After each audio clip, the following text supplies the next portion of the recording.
before. We were sold out. The gate was 9.75 million.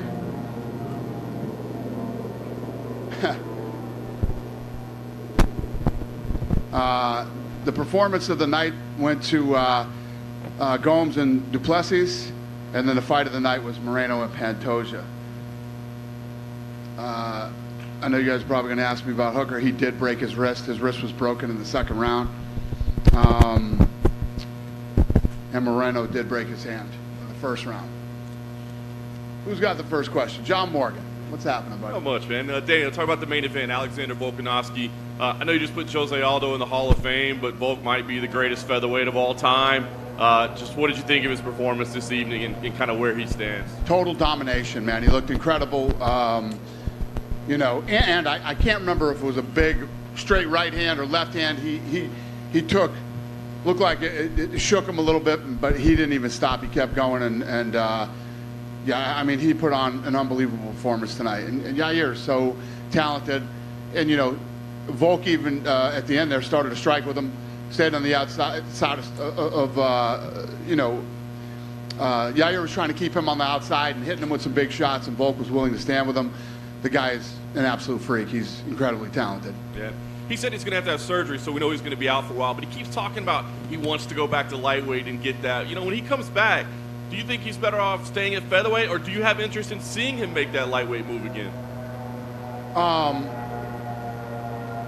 Yeah, I don't know. I mean, let's see how his surgery goes and what happens. And, you know, he's at one of those places now in his career.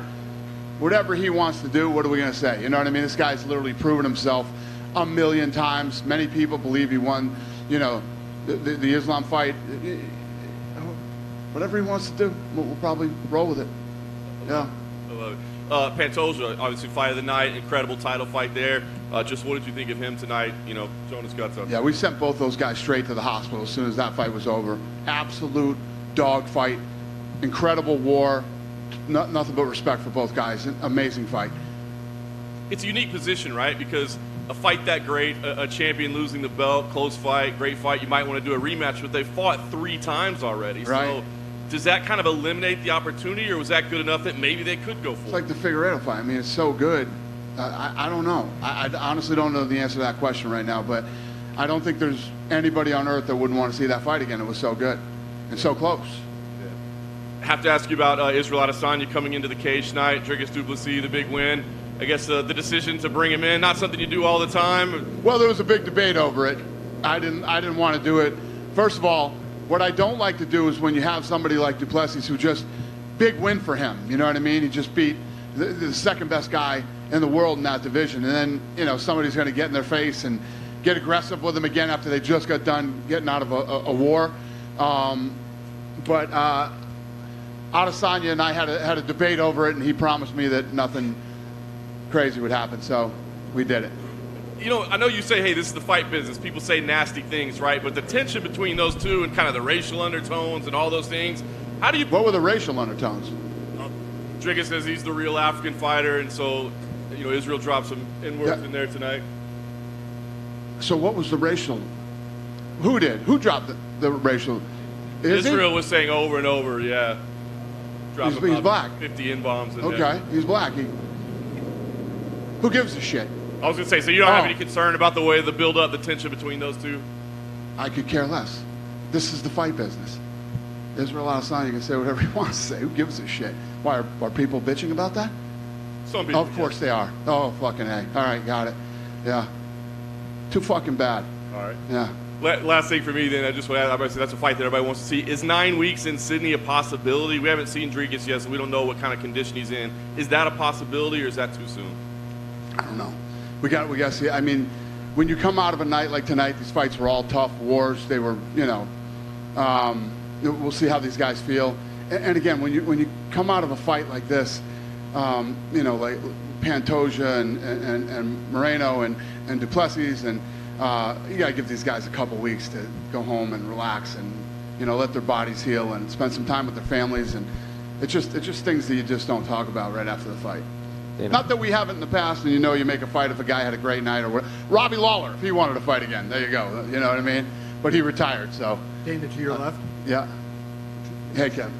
First of all, I want to ask you, it seemed like this was one of the best cards in a long time, top to bottom, where you had a lot of incredible finishes and whatnot. Can you put it, maybe UFC 189 was another one of the cards. Is there any card that leaps to mind that compares to this one in terms of the amount of finishes? I don't know off the top of my head. I mean, I know we've had some great cards. Tonight was just like that. Everybody knew it was a great card. This whole week, International Fight Week, tons of great stuff going on. And I just think that you couldn't have topped off a great International Fight Week any better than tonight. The energy in the place was off the charts. The fights were incredible. These kids fought their hearts out tonight. The Robbie Lawler story, how it unfolds and how he, retires. And yeah, it was the perfect night. It was awesome. Off the top of your head, again, a question. It's a tough question. You look at Moreno and Pantoja and say that might be fight of the year. It seemed to me, especially through 4 rounds, it was just an incredible fight. I don't disagree. And one of the things that listen, when you get like, I've been saying this for years, and I've been saying it leading up to this fight, the whole Mexico thing. When you get a Mexican from Mexico and they fight, the fan base is incredible. It's like England. It's like these other countries when they get behind their people. Ireland, whatever country you want to think about. It's fun when you have a real Mexican fight in a fight. The crowd's incredible. It's electric, and I don't even know what the hell you asked me, but yeah. Was that fight of the year in your opinion? Oh yeah. I don't know. Yeah, it was up there. It was a great fight. Yeah, I want to ask you about Volkanovski. Obviously, you said before he was tremendous and good. He seems like he's good in so many areas. Lene told me the other day when she mentioned there was 140 media people. He thought he had 100 more interviews than me, right? And he's the kind of guy that seems like he does good work in every area of his responsibility. I wonder if you could just kind of comment on sort of him as not just the fighter, but as a company man for you guys. Well, it's that whole team that he comes from. When you look at Israel Adesanya is ready to fight anybody, anywhere, anytime. Him and Pereira had that back and forth for a long time. He didn't care. He wanted to fight him. Volkanovski's willing to fight anybody. When you look at Volk, every guy he fights, reach and the size and reach advantage that everybody has on him. He doesn't care. He's a savage. He gets in there and he handles his business. Hooker tonight breaks his wrist in the second round. I didn't even know. I had no idea. Rogan and those guys must have hurt him in the corner. That whole team is badass. Yeah, he told Mark Smith, he said, if you raise my hand, if I win, raise it gently because my wrist is hurting. Because I think he said he broke his elbow, is what he had told Mark Smith. Got it. Pretty crazy. One last thing, do you think Volkanovski is one of those guys that will be appreciated more when he's gone, right? Because he's not flashy at anything. He's good at everything, but he's not flashy at everything. Where you had Anderson Silva was, like flashy knockouts and everything.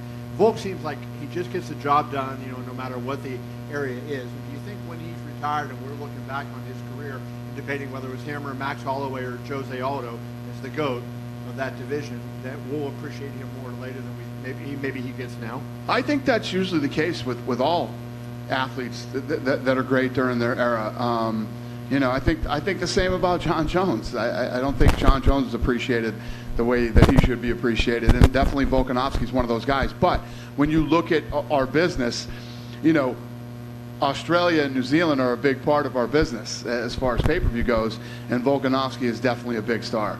So, yeah, I don't know the answer, but yeah. Dana, over here. Yeah. What went into the thought to give Robbie that tribute video? Because we've had fighters like Shogun and Frank Edgar announce their retirement before their fight, and they didn't get the video. Well, I don't think we've ever really confirmed that somebody was retiring or whatever. Robbie and I have had several conversations. He's done. There's no whatever, and so we did it. Can you think of another?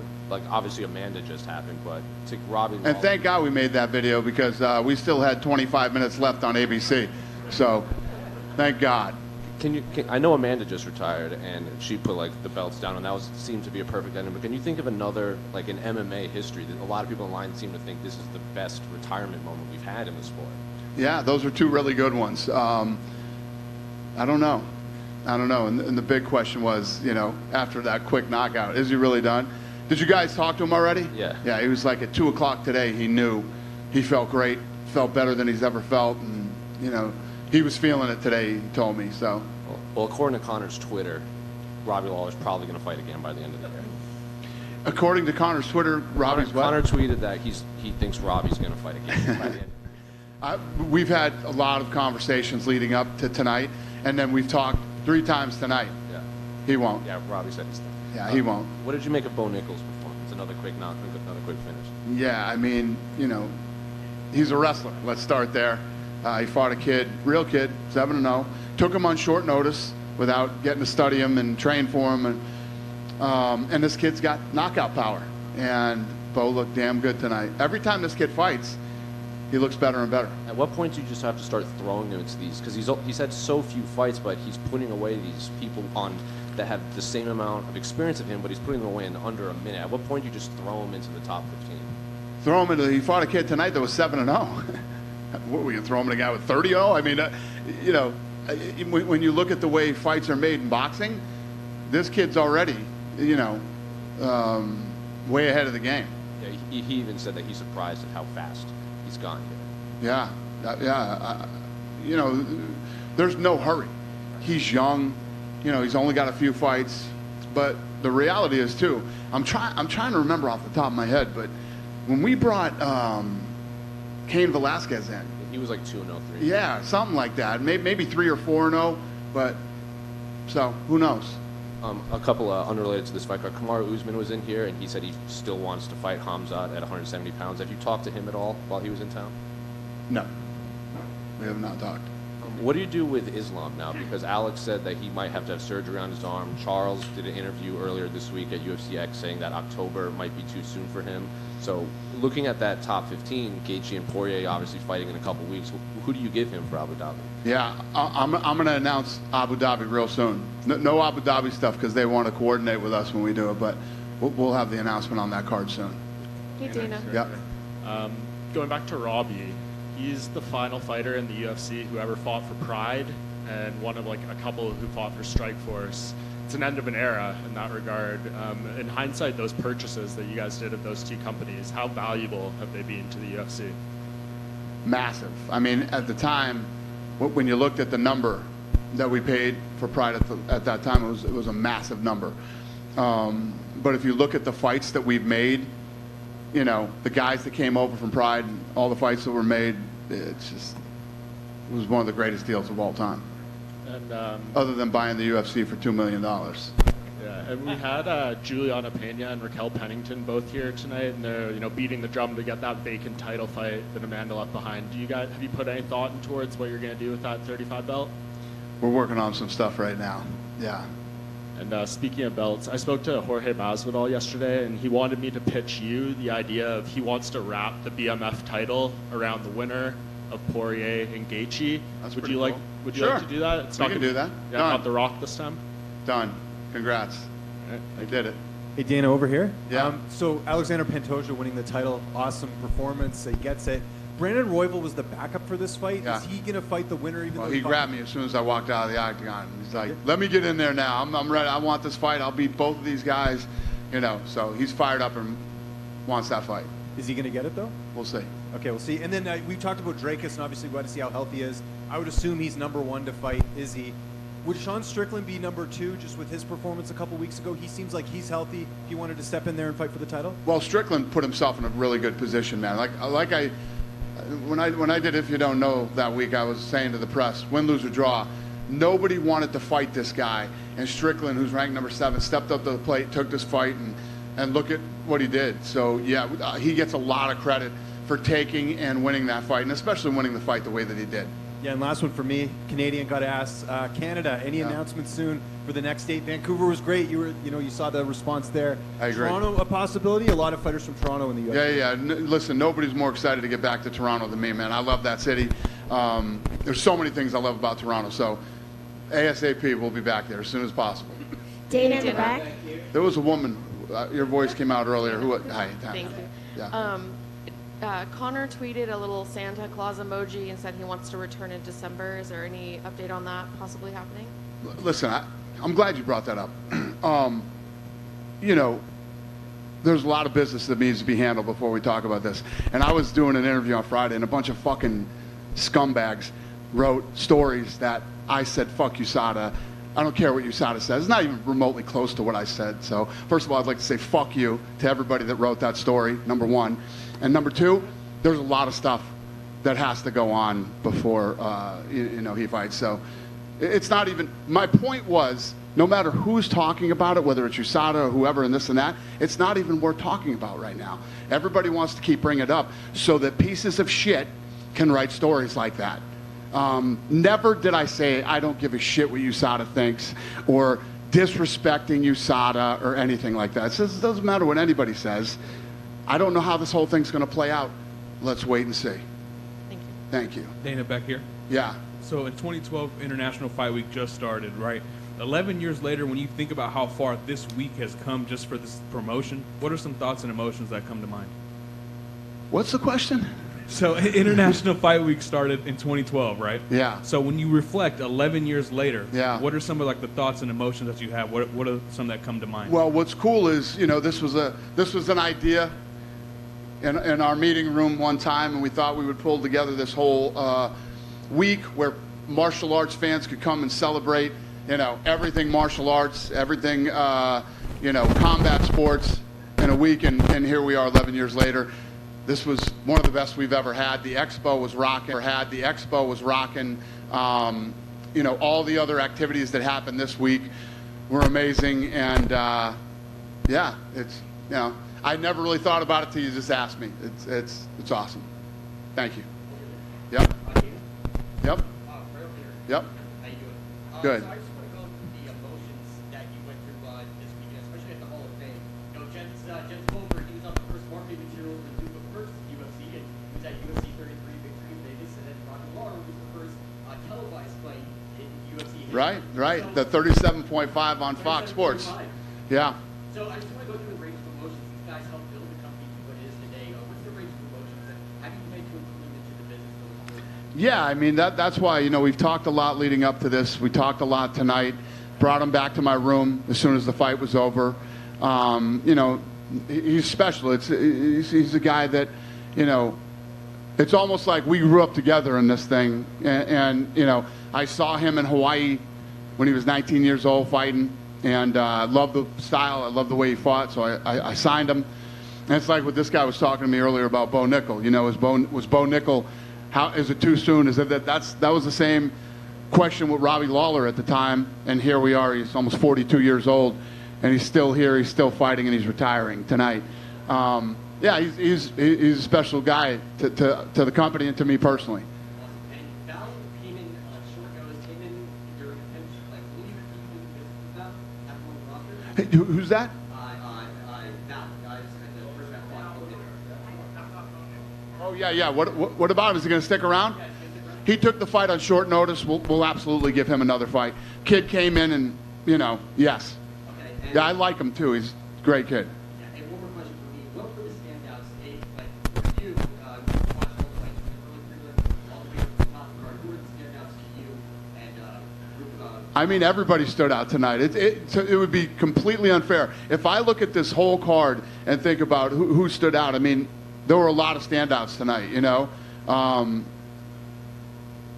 Yeah. I mean, I don't know who I'd pick and say, oh, this guy was the guy, or this girl was the girl, which was an awesome fight too. Big upset there.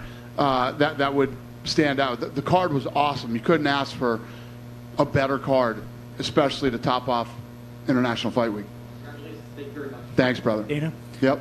this is one of those cards where a bunch of finishes. Is this going to be one of those cards where you give out a lot of locker room bonuses, those infamous locker room bonuses? Yeah. I was surprised that none of you said to me, how does Robbie Lawler not get the bonus going on? Don't worry about Robbie Lawler. Robbie Lawler's going to be just fine. Yeah, we'll take care of Menifee. I mean, yes. The answer is yes. I don't have to go through the roster, but yes. I mean, was it a thought to give everybody $50K, just one of those cards where you give everybody a bonus? The whole card, $50K? Yeah. Hey, go work for this guy. This is the guy right here.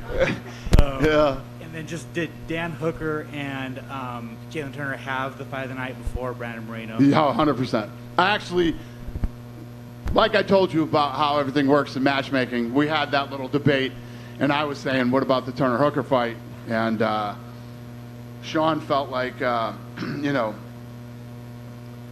there was more at stake in the main event, and, you know, two of the best guys in the world, and, you know, Sean won. Jack Della Maddaleno is in Vegas. He obviously didn't fight tonight. He wants to fight next. He wants to fight next week in Vegas. Is that a possibility? I love it. Well, first of all, you know how I feel about that kind of stuff. Yeah, I love it. We'll see. Yeah, I love it. And then finally, for me, there was a video of John Jones in Vegas. He was at Jorge Masvidal's thing. He was taking shots. Like, does that kind of get you worried? Listen, he's a grown man. He can do whatever the hell he wants. I always say this, John, more than 12 hours in Vegas is usually probably not a good idea for John. But yeah, I don't know. Listen, John has done very well for himself. He's been through a lot of shit. He's made it through. I don't know whose idea it was to keep John here for days, but Hunter, was that your idea? Well, here we are. I'll plead the fifth on that, sir. Hey, Dana. Thank you. In the back. Yep, yes, ma'am. Way back here. Josiah Harrell was supposed to be on this card tonight. We see a lot of what happens on television and during press conferences, but behind the scenes, there's a lot of health and safety protocols. How important is that for this organization, and how do you feel that you go above and beyond what other organizations are doing in terms of making sure those health and safety protocols are in place? It's everything to us. It's the most important thing in this company, and we. You know, there's been so many kids that we've caught stuff with, you know, leading up to fights or when they first get here and start doing their medicals, the Ultimate Fighter screening that we do on them, the Contender Series screening that we do on those kids. We spend the money to make sure that all these athletes are safe and healthy. Yeah, it's everything. It's the most important thing in this business. We have a great track record, and hopefully that continues. Just a quick follow-up. Is there a ballpark amount that you spend annually on those protocols? You know, off the top of your head? How much do we spend on health and safety? Minimum of $10 million a year. Thank you. Yep. Dana, Yes, sir. How are you? hi. I'm from Chihuahua, Mexico. I'm a local newspaper, and I have two questions for you. Yes, sir. The first question is, do you look the Pantera Rodriguez the same style, or do you see another style right tonight? And this is the first question. And the other question, can you say something for many people to Chihuahua come here driving, many people to see our champion or see Jair Rodriguez. Can you tell something for these people and this official? Because, you know, right now I'm a little sick about the loss. We're going to need a translator for you, sir. Does anybody here speak Spanish? Say that in Spanish. Ask me that question in Spanish. Okay. La primera, si usted vio el mismo estilo de Jair Rodriguez, como siempre lo ha hecho, o si vio algo diferente en él.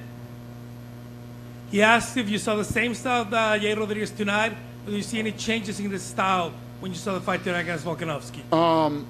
Yair? Yeah. Well, listen, Yair does what Yair does. He tried to stay on the outside. He tried to pick him apart. Volkanovski walked through it, took him to the ground, roughed him up the first few rounds. After he beat him up, then he said, okay, let's stand up, and he ended up finishing him. I think that Volkanovski not only came up with an incredible game plan, implemented it perfectly.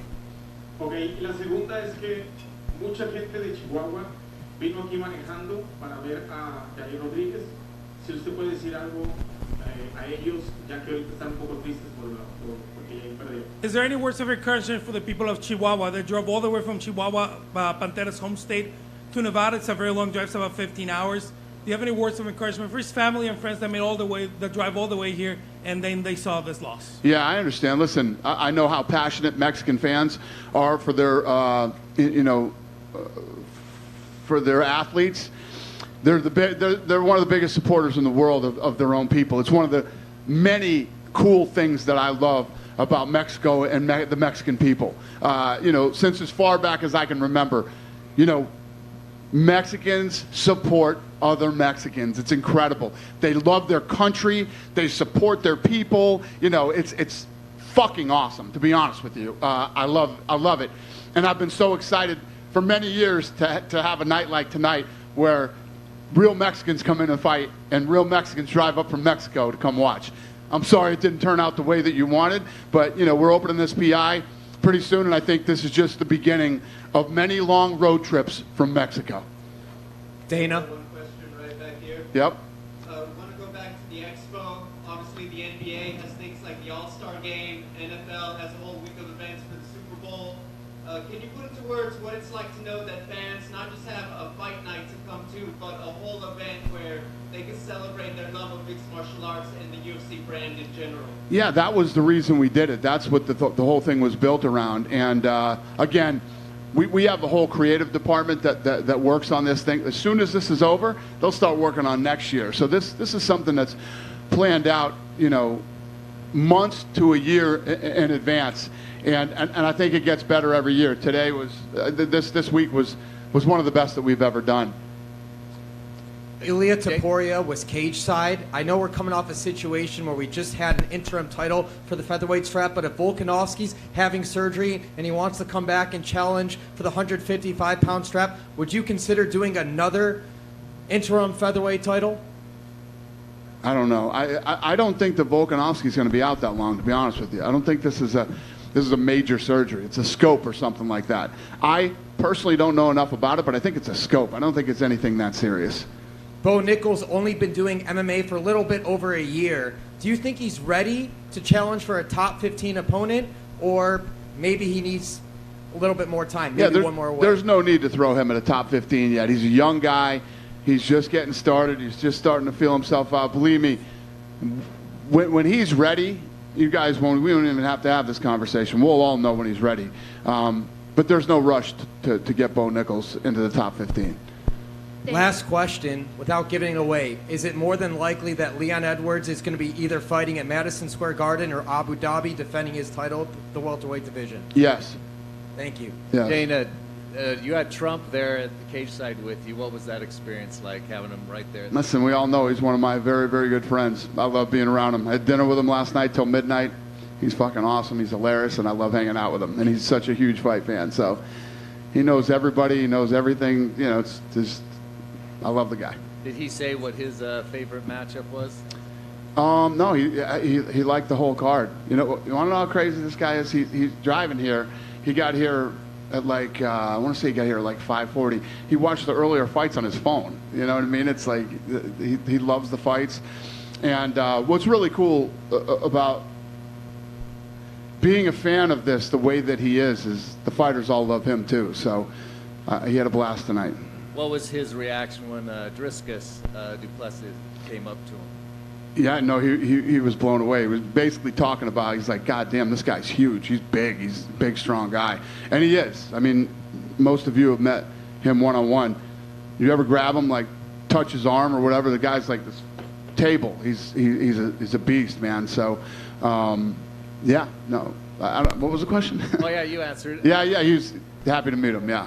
Stipe, what was that like getting that fight done? Was that hard to... No. Stipe's been ready to go. Yeah, Stipe was ready to go. Talked to him tonight. He's happy. He's in a good spot. He's ready. Madison Square Garden. He's excited. Thanks, brother. Dane, over here. Yep. There were a lot of Contender Series graduates tonight on one of the biggest cards of the year. How is it like seeing the success of that series unfold throughout these past couple of years? If you come into our matchmaking room, okay, so these boards are laid out because I have to see everything on the wall. That's why the room was built the way that it is. And there's there's red stickers by some of the fighters, and there's blue stickers by the other. The red came from Tough, the blue come from Contender Series. The entire wall now. I mean, when we have a fight, you're talking half the card are guys from the Contender Series.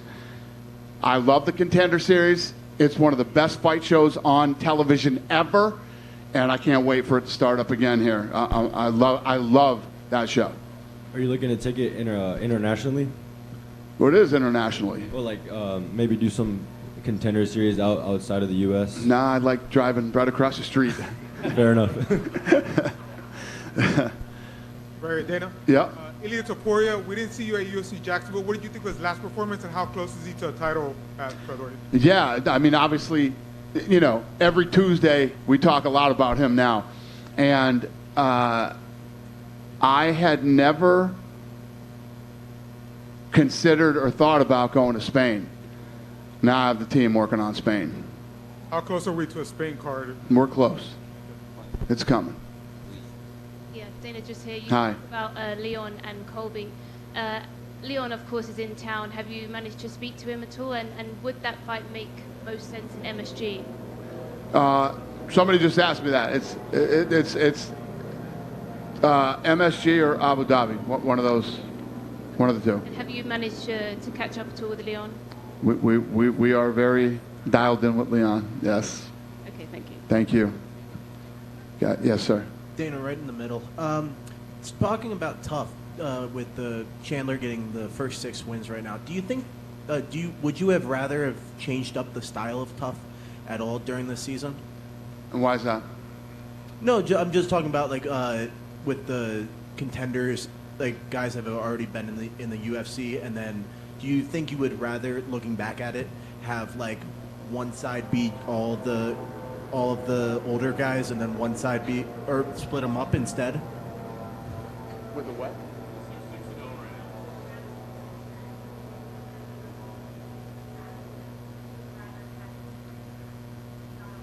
No. Fair enough. Do you have any update on Yuri Prohaska or the 205? Yeah. Soon. We'll be announcing that soon too. Awesome. Thank you. Thank you, sir. You guys done with me? Have a great night. Thank you.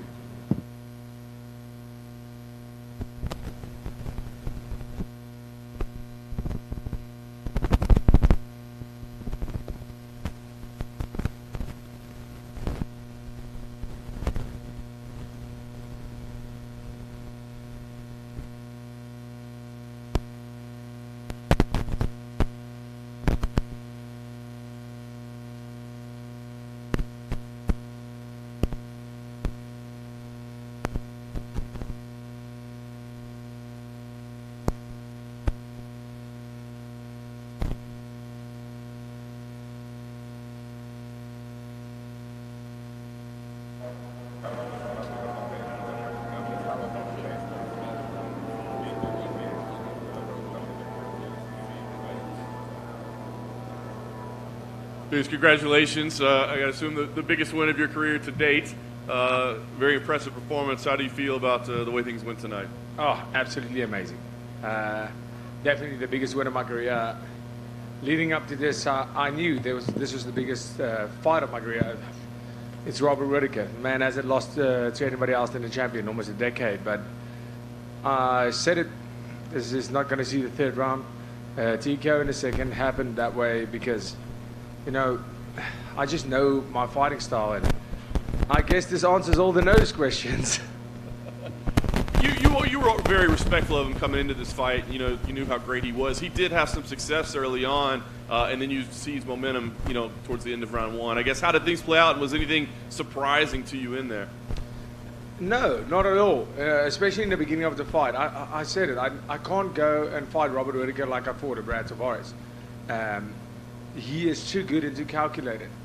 I needed to figure out his timing, and I think the game plan, my coach Monet Fischer, he is obviously a guru at this. He is the man who put this all together, coming out and fighting southpaw against a guy like Whittaker. You know, I always do switch stance, but to go and learn a complete new style for this guy, and it just worked perfectly. But, you know, in that first half of the first round, I was almost checking to see, okay, how fast is he? How hard does he hit? And he hits hard and he hits fast. But it was just getting that timing, seeing, okay. But it was still going forward and putting pressure on. That was the plan, and that's what I executed. Much easier said than done when you're fighting and standing in front of Robert Whittaker throwing these big shots. But at the end of the day, I progressed and I made that pressure forward, and I could see in his eyes when he realized this guy's not slowing down and this guy's not going away.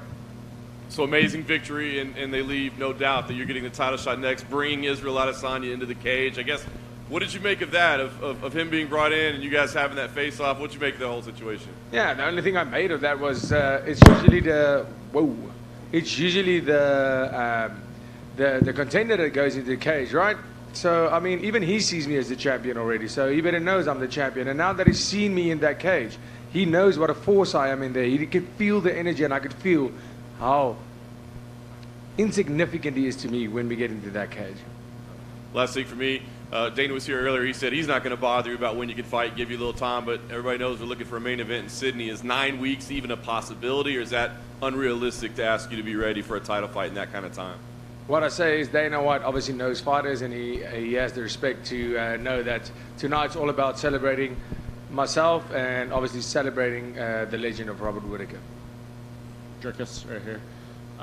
It seemed like coming into this fight, a lot of people were counting you out, not giving you your respect, and it seemed like Robert Whittaker was maybe the person who was giving you the most respect in terms of what you were capable of. Do you think now the people appreciate what you're able to do in there and give you your recognition? I mean, yeah, Robert Whittaker, like I said, smart guy, and a true warrior, a true martial artist who knows that martial arts, you are as good as your opponent makes you look. And him being the warrior that he is, he came out here tonight prepared like always, and he was in great shape. But he could see what a lot of people fail to see, and that is a style that people are used to. People are used to certain styles. They don't know our style. They don't know how we put this whole thing together. And he saw that, and that's why he said, I'm the most dangerous opponent he's ever faced. That's why he said, one mistake he made is he thought, I don't have anything to lose. And I didn't fight like somebody who doesn't have anything to lose. I fought like somebody who has everything to lose. And every time I step in there, I have my life to lose. And I will protect that with everything. I have my family name, the Duplessis name to protect when I step in there. I have the South African flag to protect when I step in there. I have Team CIT behind me that I represent when I step in there. I have absolutely everything to lose when I step in there, and I hope everybody saw that tonight. And whether you fight Izzy in Sydney or at a later date, it seems like, you know, given the things that have been said in the past, what was said in the cage, this could be a very kind of divisive and controversial build-up a little bit. How are you preparing yourself for that? Are you wanting to step away from it? Like, what do you think the build is going to be like? I mean, you saw tonight, I'm prepared. I'm prepared for everything. Everything he says, anything he's behaving like a clown in there. You know, that's not how a champion behaves. That's not how a man behaves. He's behaving like a child. Conduct yourself like a champion. There's people looking up to you and you're behaving like that? Nah. You know, if that sells tickets, good for him. I'll sell tickets my way. I'm a gentleman. I'm a man. And I'll behave like a man. When you do get in the octagon with him, how do you think this fight goes? How do you beat him? I'll knock him out just like I did tonight. You know, if not, we saw his fight with Alex Pereira. If I get him to the floor, it is not even a fight. It's not even a fight. If I just get my hands on him, it's not even a fight. I will manhandle him. I've done it before and I'll do it again. And, you know, as far as the striking goes, let's take that out of the question. You are as good as your last performance. What did his last performance look like against Whittaker? Yeah, he beat him. It was a close fight. What did my last performance against Whittaker look like? So right now, that's how I plan on beating him. The same way I beat Whittaker tonight, by implementing the game plan and sticking to my style and doing what we do best. Listening to my coaches, listening to the great Mornay Visser, the great teammates I have at CIT, a small gym in South Africa, coming up with game plans with this awkward style, this style that looks completely wrong to so many people. I'm the #1 contender in the world right now, so it's time to put some respect on that. Drakus over here. Congrats on the win. Very impressive performance. Thanks, you obviously had the surgery as well, sort of leading into this. How much different did you feel in there? Because you looked really awesome just from the get-go. Oh, thank you. I felt incredible. No, I didn't want to speak on the fact too much before the fight because, you know, that's a kind of pressure that is a little bit out of somebody's control, I feel, to handle, because I can look at my fights previously and I know, I'm like, yeah, my opponents are tired too. Look, They are tired too, but I look at the fights and I'm like, for the amount of work, and I know for the amount of work that I'm putting in, I'm not supposed to be this tired. I'm not supposed to be this tired, and this made such a difference. I felt incredible out there tonight. I didn't feel a little bit tired. I felt great. And the pace wasn't low. It was a great pace, and I could see my opponent slowing down when I was just starting to get going. I could see in his eyes, in his body language, everything that I needed to, and I felt invincible in there, and it felt great. It made all the difference in the world. And Cameron Simon winning earlier on the card, I know it was the case on the last event as well. How much does that help you going into the fight? Just like, it's like a team mentality sort of going on this card with him winning impressively. How much did that give you like a little bit of a boost going into that fight? Absolutely, and of course the mighty Springboks beating the Aussies, the Wallabies in the rugby. It was 47-12. What an obliteration! And that was the first inspiration I got. That was the first little boost I got. My countrymen can do it, I can do it.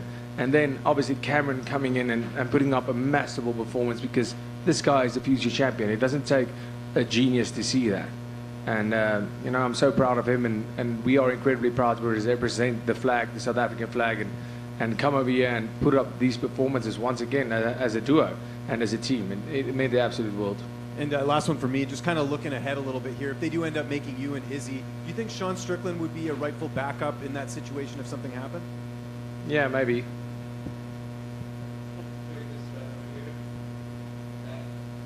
Congratulations on the victory. Touch on it once again. Obviously, Robert Whitaker is a guy who's been at a very high level for a long time.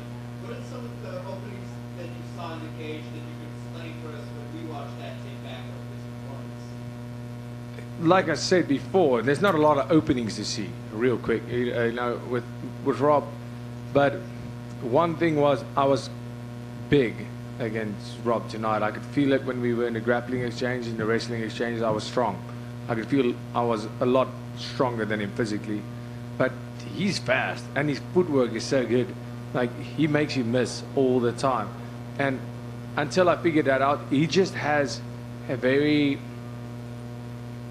his movements are the same constantly. And I brought in a lot of karate guys for this camp. We did. And it worked so well because I figured out that movement. I figured out but he does it so well. What he does really good is he's in the pocket, and as soon as you go for him, he's out of the pocket. He just moves backwards, but laterally and he doesn't move side to side. He just moves backwards and forwards, and he does it really quick. So, it took me, that's the first half of the fight, the first half of the first round, it took me to figure that out. But then I saw, cool, his hands are low, but he's not blocking a body kick, and I started landing. And I realized his left hook was really hard, but it wasn't the signature 1-2 head kick that he does so well. I was super prepared for that.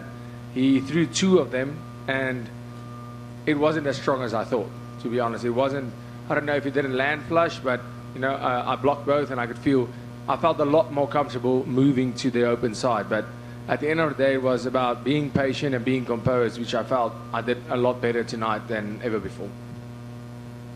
Drakus? When you talk about your career, you've had in the UFC, you've been part of some really big events, and slowly, keep moving up the ranks, moving up the card and everything. And now with this biggest victory in your career, how do you even put into words that whole journey? Because you've been on big events, but it feels like you really took center stage tonight. Well, thank you. When you're fighting a future Hall of Famer, and a guy, if you're in the pound for pound rankings and not even having a belt, that has to say something. And like Whitaker tonight was the fan favorite, and he was the betting favorite by far, and rightfully so. I stick by that. And I said it before this fight. This is where I take that torch. This is where I become the favorite. This is where I become the guy who doesn't lose. And it was a massive honor to share the cage with him tonight, and to do myself, my family, my team, and my people proud, and go out here and the UFC. They Dana, Hunter, Mick, all these guys that are giving us these opportunities. It's amazing. They made this fight, and a lot of people were criticizing them for making this fight. They just said, this is a dumb fight to make. Make the easy fight. And this is the fight we wanted to have. This is the fight when they asked us if we would take this fight, I was excited because I knew this is what's going to happen tonight. I knew we were going to steal the show, and we did.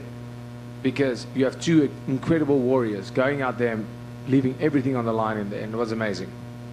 Cameron finally got a victory, no fouls. Can we finally get him to talk gold? Yeah, we'll talk about that. We'll see. Let's go have some beers first. Dracus, is it safe to say fixed nose Dracus is a mythical fighter now? Hated that question leading up to the fight. Absolutely love it now, and yes. Drink us back here. So it's been nearly 5 years since you've lost a fight. Confidence-wise, where are you at, and how does that feel knowing that it's been that long since you've suffered a defeat? You know, it's interesting. I don't think about losing, and I haven't looked at that. This now that you've mentioned it, it's the first time. Looking back at my losses, they've all been extremely good to me.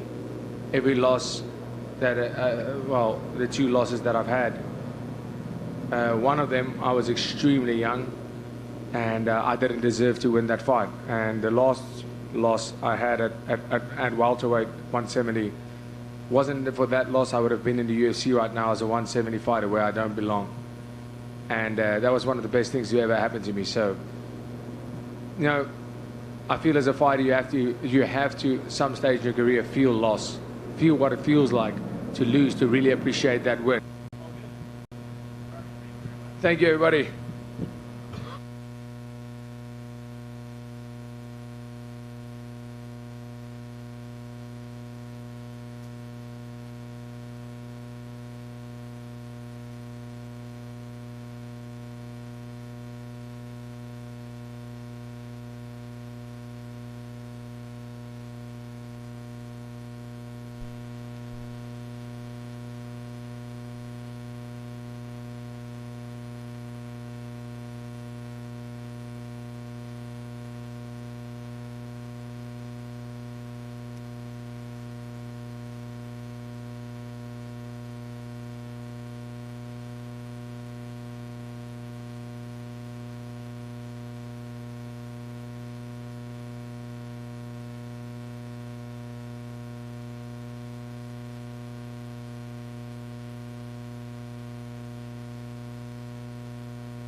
Congratulations. Obviously, a very dominant win tonight against a guy that you yourself said was very, very dangerous. So how satisfied are you with the way things went tonight? Yeah, very satisfied. It's always good to get the win. You know, that's all that really matters to me is getting that win and getting that paycheck for the family and rolling that legacy on. You know what I mean? Because he was dangerous. Like, you know, there was probably the most feared I've ever been in a fight, maybe. Like him and maybe Max.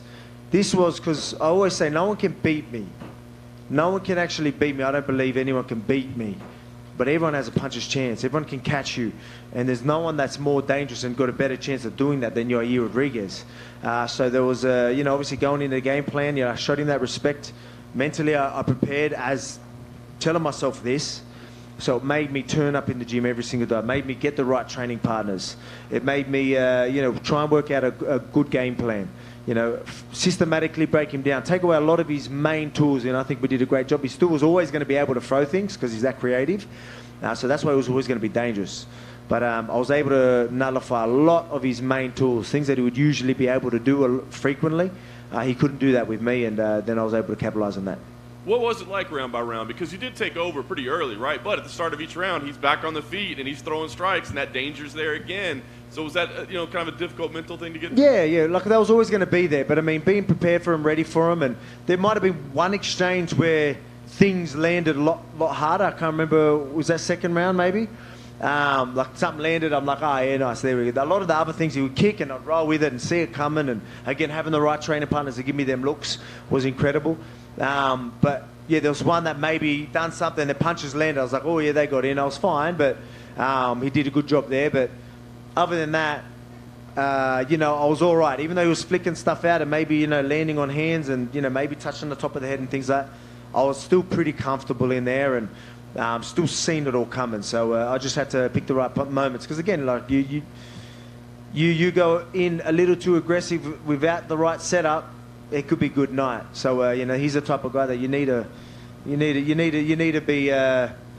be careful. You need to be smart. You know what I mean? You need to be thinking in there. You need to be doing the right things, and we did the right things.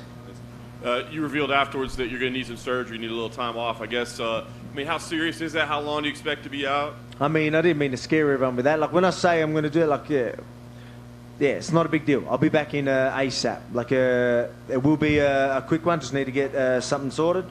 But I'll be training. You know, like man, I broke my hand last International Fight Week. And you see me at Abu Dhabi ready to fight Islam or Charles Oliveira. That was a broken bone. This ain't a broken bone. We'll be right. I'll be you don't need to stress about that. I'll be training. I'm professional. You know, I want to be active. Again, I'll be back in there before most of the other guys, other champions anyway. So don't worry about that. Last thing for me, Dana was here earlier, and we kind of asked him what he'd like to see for you know, because you keep mentioning lightweight, but obviously Ilya was here tonight. And he said basically you've proven everything. Whatever you want to do, he'll kind of go with it. So what is most important to you? You keep saying that lightweight, but... Oh, man, look, we all know I want that lightweight belt. You know, we all know I want that rematch. You know, I want that Islam fight. I think not only for me to get that belt, for me to get that win back, but I think it is a massive fight for the UFC as well. I think it's a fight everyone wants to see. It was literally that type of fight. It was that close. It was a cracking fight. Everyone enjoyed it, and it was a very, very high level. There was 1 and 2 going at it, and we showed out. It really was that. Yeah, he lived up to the hype, I lived up to the hype, and that fight lived up to the hype. We just need to see 5 to 10. Alex, to your left. You know, in boxing and MMA, historically, most people's time at the top has been very short. You're at the top now 3.5 years. It looks like you cleaned out the division, don't have a lot of challengers.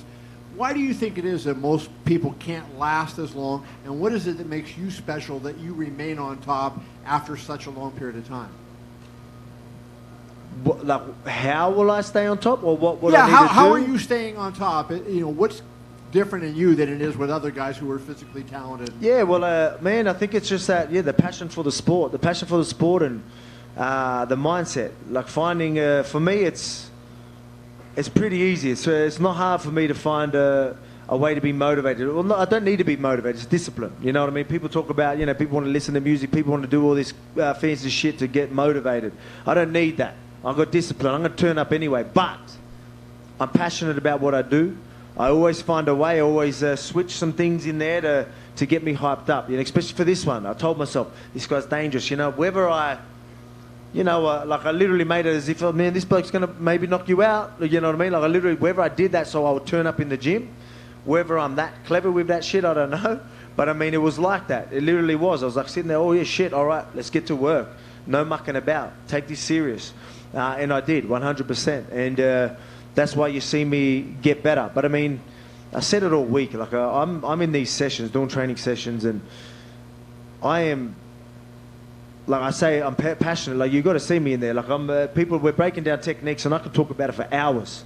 I got Joe yelling at me. He's like, "Get out, man! I've got to lock up the doors." Like, what are you doing? You know what I mean? Like, because I'm just talking about details, and I get right into it. That's how passionate I am about it. Now, you know, there's not many people at the top that've been at the top for 3.5 years, as you said, that are more passionate than a few years ago. I guarantee I'm more passionate now than I was before. I love this game. I'm proud of where I am, and I'm proud of what I do, and I'm very happy I do this, and I'm privileged. This is a privilege to do something that I love and make money from it. So on the other side of that, then when you look at it, you know, a lot of guys come in here and they say, hey, I want to get to my after party or whatever, and they have another thing to keep them relaxed and not, you know, do you worry about burnout because you're going so hard for so long that like after a while you get sick of it, like you lose your passion for it because you're pushing so hard? No, I wouldn't say I get sick of it. I mean, it's hard work. I'll be lying to you. Like doing this, it is hard work. As I said, I need to get a few things like being in pain 24/7. It's you know, it's hard work. You know, I'm not trying to feel sorry for myself, but it's yeah. Sometimes you know, you might need a little bit. You might need a little bit of time off, and I don't want time off. Like I said, give me a week. That's all good. Get the surgery. I'll be back in the gym.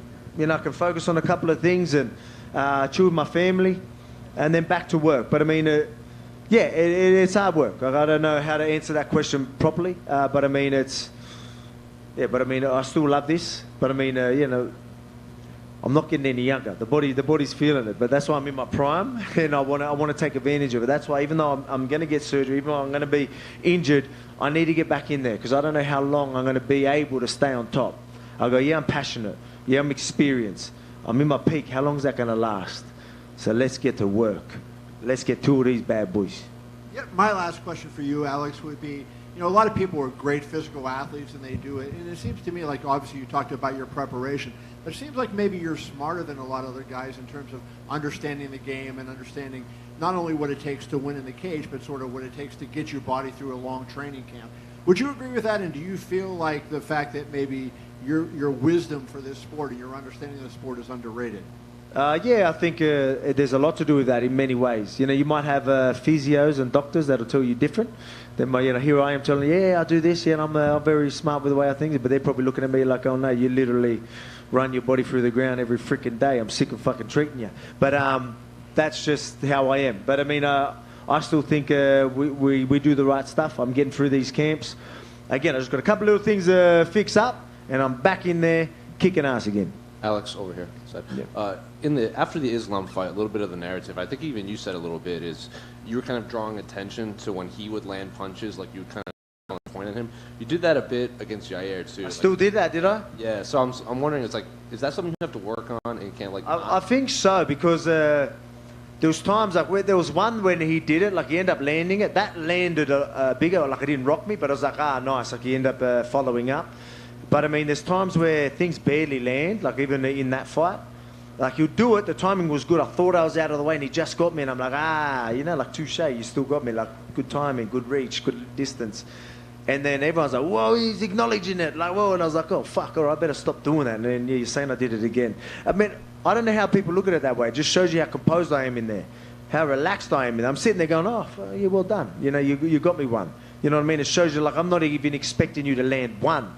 So I'm surprised, and I'm saying, well done, congratulations. That's all you're going to get. You know what I mean? Like that's how I'm looking at it. People looking at it different. You know, I feel like me sitting there and them just touching and me going, oh yeah, well done.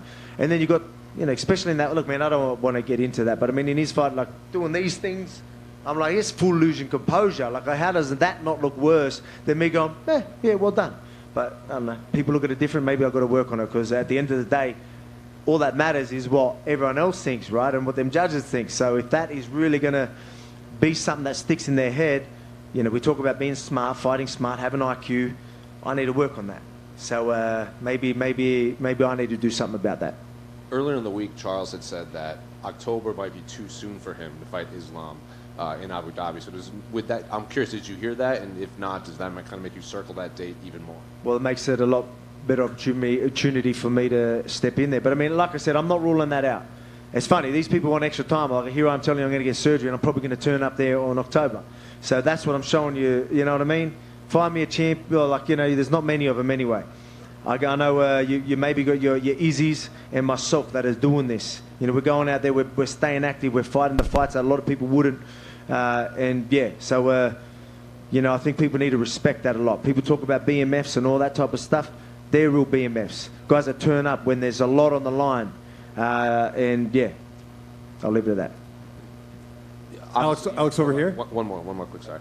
You had the face-off with Ilya cage side when you were leaving. Historically, like, you know, you and Max have been pretty respectful. Like, I know you and Brian got under each other's skin on The Ultimate Fighter, but Ilya's, he talks a lot, and you know, he hopped the barricade to face off you. Does that get you excited that you'll have also a foil at press conferences and in the media to like? Oh, 100%. See, mine and Ortega's was a little bit. It's weird. Just spend too much time to each other, and we just got annoyed with each other.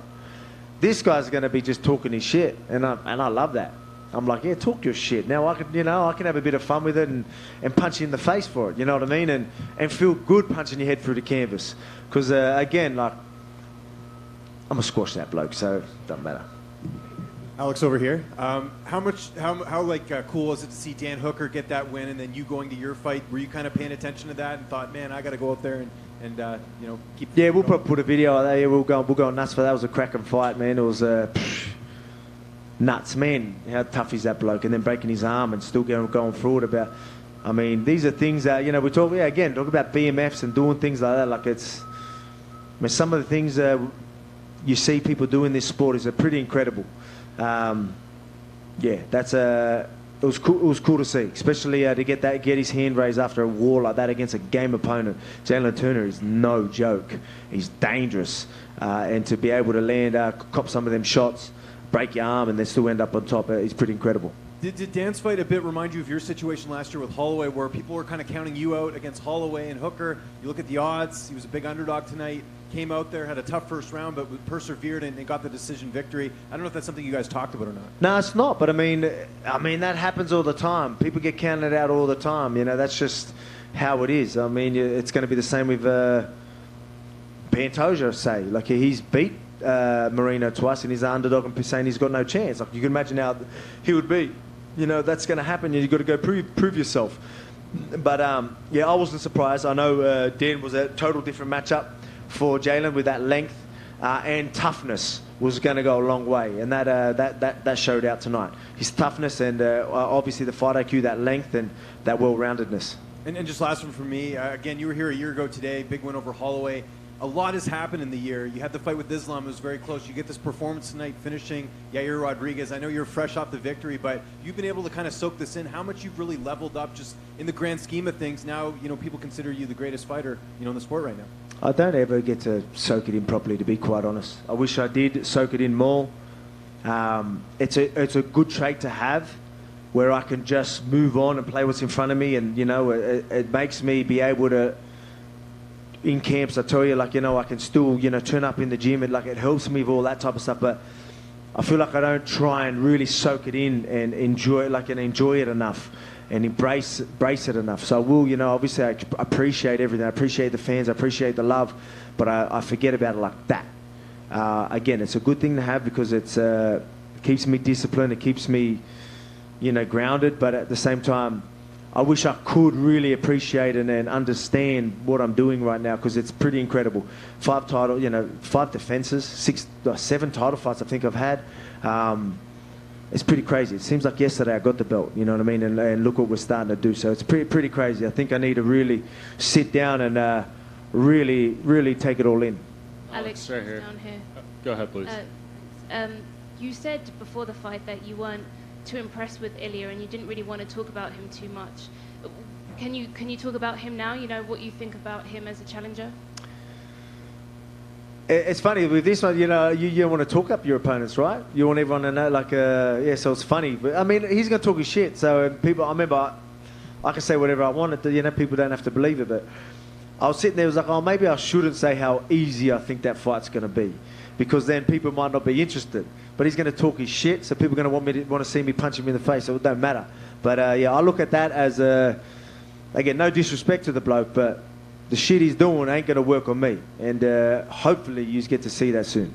And you, of course, faced off, like you mentioned, but what did you say to each other? Oh, nothing. I told him, I go, yeah, come on, jump over. Let's do a little face-off. Let's amp it up a little bit. See what it has. And I said to him, I go, oh, man, I thought you were a bit taller, because everyone's so much taller than me. I'm like looking eye to eye, and I'm like, psh. I was going, man, I was about to say I got this 71-inch reach, which is a lie, but I should run with that. But yeah, it's again, no disrespect to the bloke. He is a good fighter. He's undefeated. Can't wait to take that 0.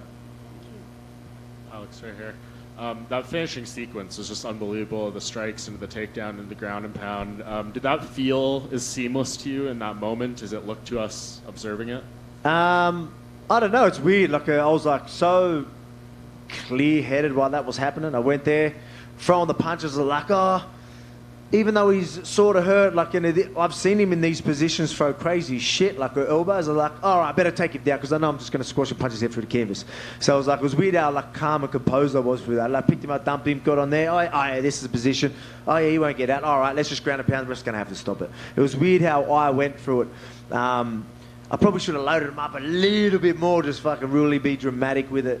But I mean, it was good. I love my ground and pound. Everyone, it's starting to be a bit more of an iconic Volk sort of a tradition to just rain down some ground and pound bombs. Can you remember another moment in your career, another fight where you've had that clear-headedness in a sequence like that? I'm pretty clear-headed all the time, to be quite honest. But maybe in the heat of the moment like that, while you're getting the finish, like, yeah, like that. No, maybe not. Maybe not. Depends. It depends how you look at it. Obviously, Islam being in certain positions where most people would freak out, and I'm sitting there, laughing it off, having a laugh with him. I guess people would look at that and be like, it's pretty crazy. But I mean, people don't know what I'm doing in the gym. I'm like in their positions with absolute killers that are twice the size of me. So that's why I'm sitting there laughing at lightweights doing it to me. Yeah, no, your 6th title fight win tonight. There's natural comparisons, especially with Jose Aldo being inducted in the Hall of Fame on Thursday. Are you still well deserved as well? Yeah. Are you still of the mindset to be called the featherweight GOAT, that you need to hit that 8 where he's at, or do you feel like now? I mean, the man just got a Hall of Fame and all that. Like, I'm not here to try and take, I mean, like, I'll let everyone else sort of decide that. He's an absolute legend of the sport. No one deserves a Hall of Fame more than him. And to see how passionate he was going in there, and like that was as raw as it got, like when he got emotional like that, and that was cool to see. Almost brought a tear to my eyes, to be quite honest. But absolute legend. Very happy for him, and that's for people to decide, not me. And just last thing, if this Islam fight does happen again, what in your mind is the biggest thing you need to do differently to make it definitive in your favor? I mean, it's going to be another, like, I'll be lying to you and say, hey, I'm just going to walk through him and do this and do that. Like, it's going to be another highly contested battle, but I guarantee I get my hand raised. You know what I mean? I think I'm going to capitalize on a lot more things. But yeah, again, it really is 2 top guys going at it, and they've done 5 rounds, and you're going to see another. There's a good chance you might see another 5 rounds of it. I'd love to get a finish, but we're both that good. It might be that type of fight, but looking forward. Again, it's a challenge, another challenge that excites me. So that's why I obviously want it. Because that's what keeps you. Again, we talk about I don't need to be motivated, but it's exciting when I can have guys like that in front of me. Like that camp that I had, I did like 14 weeks. You know what I mean? Like it's just so good to have someone like that in front of you, and you ask about how do you get better. It's things like that get you better. Certain opponents in front of you that get you better. And like I told myself, I need to work on this. Where you're at now is not good enough. Like in that fight. He got his hand raised. Do I think I won? Yeah, I do, but he got his hand raised. All right, I need to work on these things, so I'm going to evolve again. And then, these lightweights and featherweights aren't going to stand a chance. Hey, Alex, were you able to watch Rob's fight? Yeah, I was. Yeah, I watched that. Obviously, unfortunate for Rob, and man, like, did not expect that. Like, I think there might be footage of me. I'm like, yeah, like Robbie's obviously very well rounded, no joke. man, Dricus did it. Like, you know what I mean? Like, I mean, Izzy talks about manifesting things. I'm like, oh yeah, like, is this thing legit or what? Is this manifesting thing, like, that's no joke? Like, he literally manifests things and it fucking happens. Like, you know what I mean? He's on another level. Izzy's got some sort of crazy powers or something, like, because I did not expect that to happen. What do you think of Izzy versus Dracus? You know, obviously he looked great to take out someone like Rob, man, credit to him. But, you know, Izzy's, you know what I mean? Like, yeah, I highly doubt he's going to be able to land on Izzy and even get on top. And, yeah, man, look, I think Izzy's just going to be too good. But to take out Rob like that, you've got to be hyped up for that fucking fight. So, I mean, if he can go out there and take out, so, like, honestly, Robbie's one of the best in the world, literally, and he was able to beat him. So you can never count that guy out. He knows how to fucking win. Excuse my French. And one last one. It was announced Max versus Zombie. Obviously, you fought both of them. A lot of people are like, Max, it's why even make this fight? Max is going to make it look. He's like, what are your thoughts on the matchup? I mean, they're both tough. It's going to be a fun fight. I guarantee you. Yeah, Max, do I think Max is going to win? Yeah, but Zombie's going to be there. You're going to just see, like, you know, two zombies just going at it. They're just going to beat the shit out of each other. So everyone's in for a good night of fights for that one too, I think. Yeah, again, they both got solid chins. I wanted to take that Max granite chin, you know, that legendary chin out. I couldn't do it. I don't think anyone can. So I've given up, and I think everyone should just give up on that. I think it's going to be, it'll be hard for Zombie. I think that's going to be Zombie's best chance. But I mean, it's going to be hard to do. Congrats. Thank you.